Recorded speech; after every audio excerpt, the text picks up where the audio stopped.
everybody, it's Mike Michalko. I am the author of The Drumming System, and today I want to talk about the 5 most important beginner drumming techniques. And this comes from, brand new students coming in saying, where do I start? What do I got to do? And so let me tell you, okay? The first thing, and believe it or not, is the most important part about drumming, is how to properly hold the drumstick. I've mentioned before in some of my other DVDs that I held the sticks wrong for about 10 years, and I don't want to see anybody ever do that, because doing something wrong for 10 years is just not a good thing. So let's get started right off the bat with how to hold the stick properly. So break this down as quick as I can. I'm just going to sit on that one. Okay, so the first thing we're going to do, I'm going to put the stick down, okay? I'm going to take my hand, put it out like I'm going to shake somebody's hand, okay? I'm going to make a gun with it, point it at you. Don't worry, it's not loaded. Okay, now from my wrist, I'm going to turn it to my left.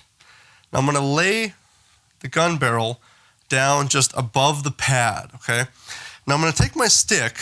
Now in the first joint of my finger, man, I need some hand cream. These fingers are pretty dry. That's okay. It's cold outside right now. I'm going to bend the barrel of the gun a little bit so I can actually get the drumstick kind of resting in there, okay? There it is. Got it?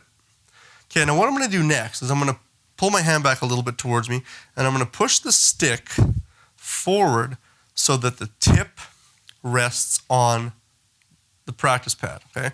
Now, what I want to do next is I want to find the spot of the drumstick called the balance point, where the drumstick is going to rebound the best for me. Notice how I'm just pushing back, pushing down on the back of the drumstick here, because if I'm too far forward, it's not going to happen.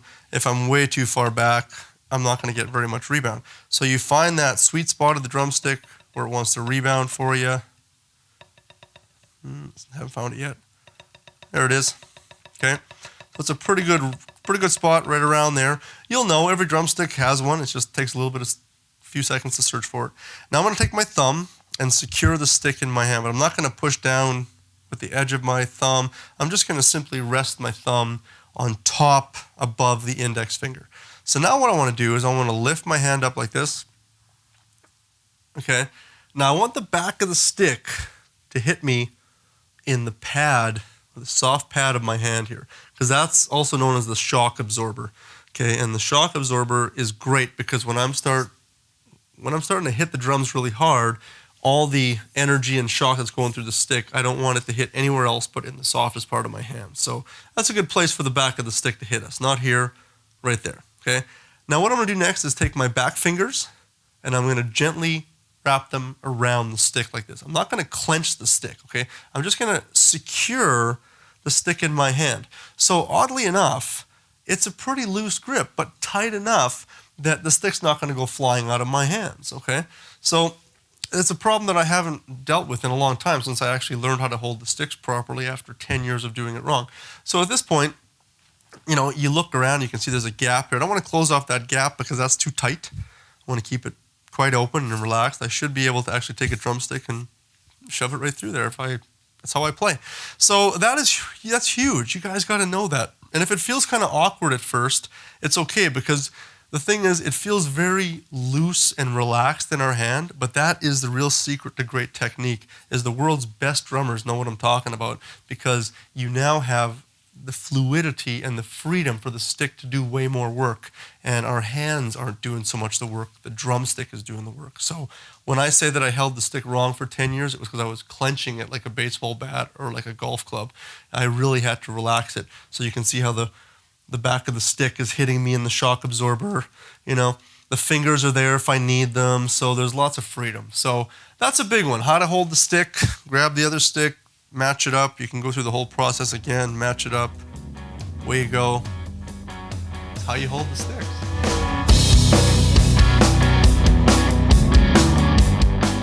So now that you know how to hold the sticks, the next thing I want to talk about is playing from the wrists. And the reason this is so important is I see so many drummers, even that have been playing for a few years, that are playing like this. And I always say it's like the Energizer Bunny kind of look. And it doesn't work, okay? Because we're not robots, we're not machines, we're humans. We have lots of flexibility in our limbs, especially in our arms. So I just, I try to practice like this just for fun, and I can't. I can't go longer than 15 seconds because that's just way too much work from the elbow. So if I was to play, whether it's my favorite drum beats or drum rudiments or just moving around the set, just having some fun, I want to play from the wrists because the wrists are the motors of drumming, okay? And I'm isolating the wrist, very little bit of energy is being used. So if I'm just going to play single stroke rolls from the wrist, imagine doing this. Like that just is going to get so tiring so quickly. So if I'm just playing from the wrists, I can be very relaxed. Let the sticks do the work. Let the drum head or the pad do the work.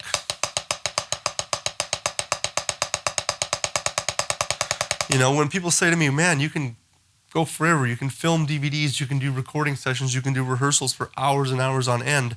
And I say, my body doesn't get tired. If anything, I might get mentally tired because, I'm tired of thinking about stuff, but I never get tired from drumming. And that's because of isolating the wrists and just making everything feel very relaxed and doing as least amount of work as possible. So playing from the wrists is very important. You can practice all your rudiments, your flams, singles, paradiddles, moving around the drum set, playing beats. Play from the wrist, guys, and all it simply is just that. There's no other real secret to that. Learn to play from the wrist. Even if you play with your thumbnails up, fine. Try to get the wrist moving. If you play palms down, go from the wrist, but try to get away from this if you can.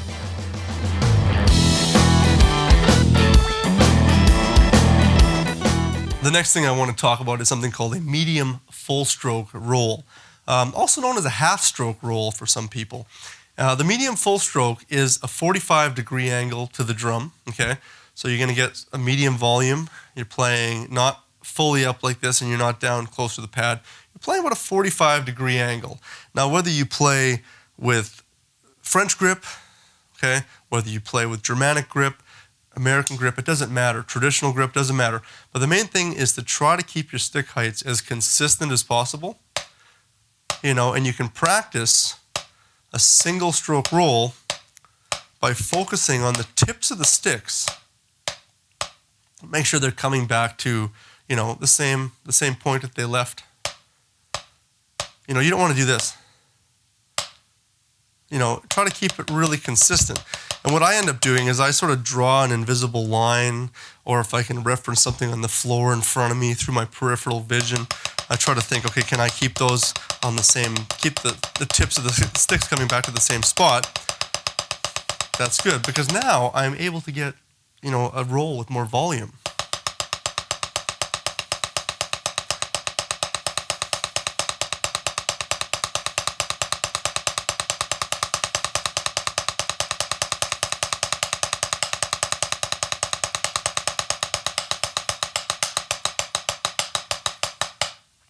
It ends up being a really great workout for you guys because you're bringing the sticks up, a good 45-degree angle to the drum. So practice your medium full stroke rolls, like I said, also known as a half stroke roll, and you'll be amazed at how much quicker you can get around the drums with more volume.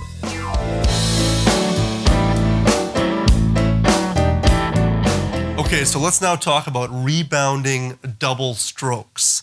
Majority of young drummers, and I say young meaning someone who's just started playing, when we learn the double stroke roll, you learn right, left, right, left. But most people, even with their wrists, can't even go.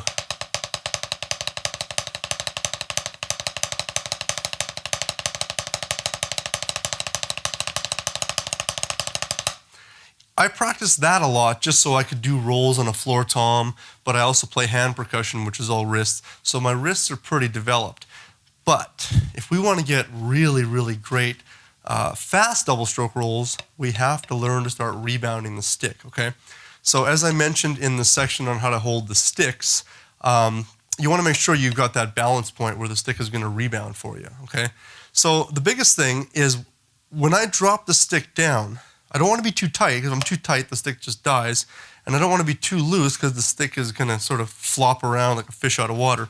So I have to learn to control the drumstick. So when I do drop the stick, it gives me one extra note following.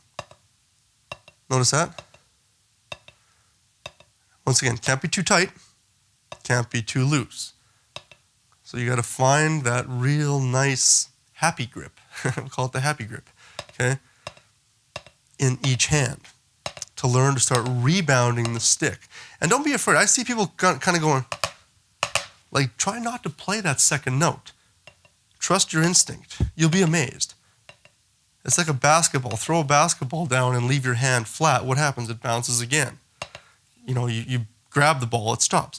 Don't grab the ball, don't grab the stick.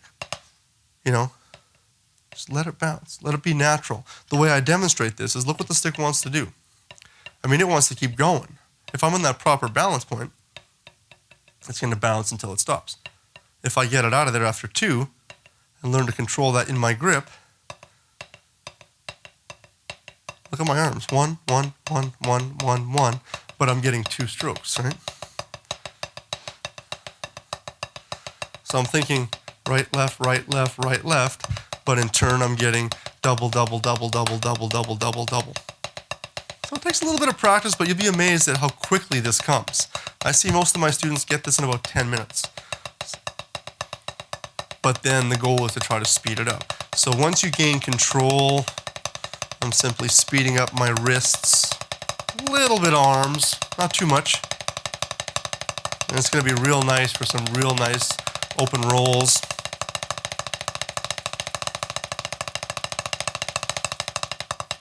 So that's a huge bonus, is to be able to rebound that double stroke roll. Keep in mind, this won't work on loose floor toms or drums that have sort of soggy feeling heads. That's a wrist stroke. We got to play a wrist stroke. But for anything that's bouncy, like a hi-hat or cymbals, snare drums, practice pads, that is how you rebound a double stroke roll.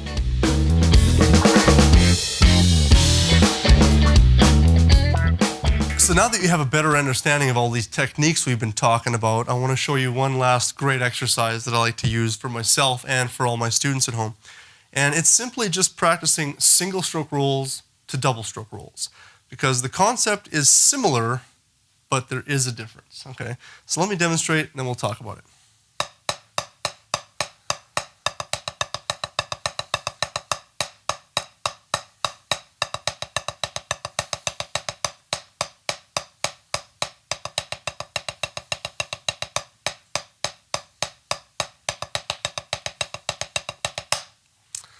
Okay, so if any of you noticed, you may have noticed that my wrists weren't really changing between the singles and the doubles. And I was allowing those singles to rebound into a double when I played the double stroke roll. So let me kind of break this down for you. It's a little tricky to do it too slow because I don't want to lose the rhythm, but watch this.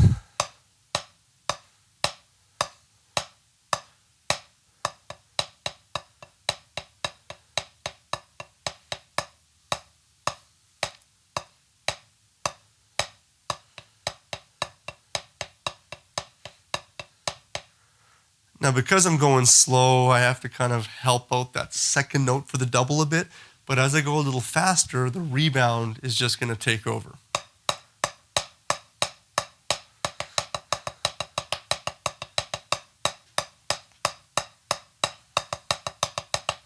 A little quicker.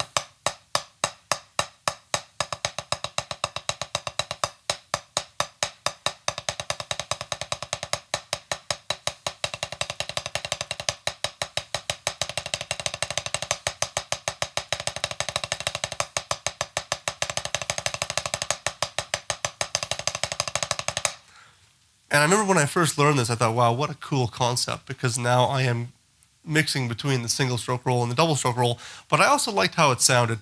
And there was some really neat things that I could start doing around the drums, exploring stuff on the snare drum, of course, and even going to some of my tighter toms, like the small tom and the little 8-inch tom and any other concert toms that I had and things like that to use this concept. Cool stuff on the hi-hat too. I started playing like ticka, ticka, ticka, ticka, ticka, ticka, ticka, ticka.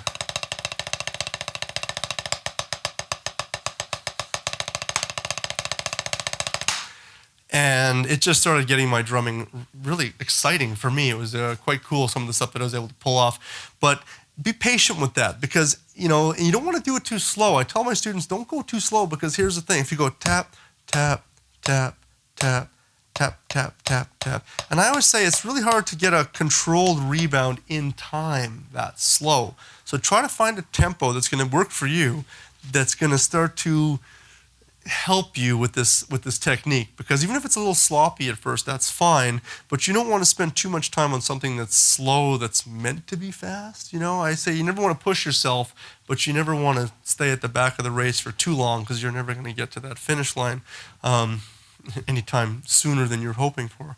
So that's another great exercise. So practice that one, guys, and you'll see exactly how much fun that can be around the drums. So thanks for hanging out with me. I really appreciate that. My name is Mike Michalko. I'm the author of The Drumming System, and you can click on the link below to find out exactly what the drumming system is. It's a lesson packed full of everything you may possibly want to learn on the drums. If you want to see my face on your TV at home all the time, we can hang out and talk drums from now till eternity. See you soon.